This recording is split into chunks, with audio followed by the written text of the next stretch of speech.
écoutez BBC Afrique. Retrouvez-nous sur Internet, sur bbcafrique.com. Commentez l'actualité sur notre fil Twitter et sur notre page Facebook. BBC Afrique est avec vous partout sur le continent. Kigali, 93.9 FM. Douala, 101.3 FM. Lomé, 97.5 FM. N'Djamena, 90.6 FM. Cotonou, 101.7 FM. Vivez l'actualité sur BBC Afrique. BBC. Global Newsbeat, une présentation de Chérif Ousmane Bakndouka. En Inde, la statue de l'unité qui a coûté 430 millions de dollars dans l'état occidental du Gujarat avait été présentée comme un symbole de développement. Cependant, à la suite de ce projet, de nombreuses populations ont été déplacées et ont perdu leur maison. Nous n'avons pas obtenu de terre pour remplacer les terrains qui nous ont été enlevés. Nous n'avons que $1 400 en compensation. Que ferons-nous avec ça? Le témoignage des riverains de la statue de l'unité à suivre sur bbc.com.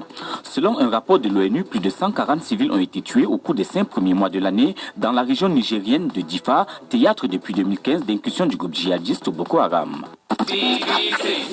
Selon la société Oxford Economics, près de 20 millions d'emplois manufacturiers dans le monde pourraient être remplacés par des robots d'ici 2030. Chaque robot industriel pourrait suppléer 2 employés. Alors, les robots peuvent-ils vraiment remplacer les hommes? Exprimez-vous sur notre page Facebook.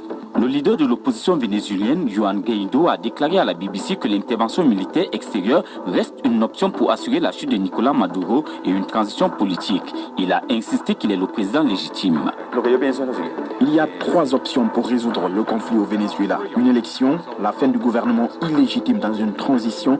Si la dictature ne veut pas abandonner le pouvoir et continue à tuer nos jeunes gens et à les réprimer, alors il existe la force, mais dans le cadre d'une coopération internationale.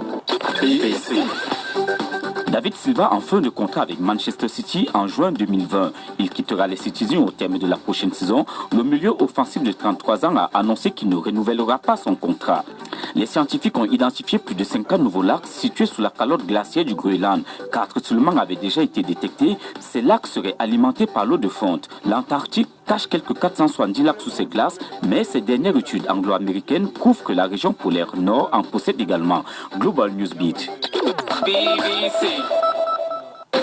Donnez vos opinions sur l'actualité en laissant vos messages sur notre numéro WhatsApp 00 221 70 970 01 01. Notez bien 00 221 70 970 01 01.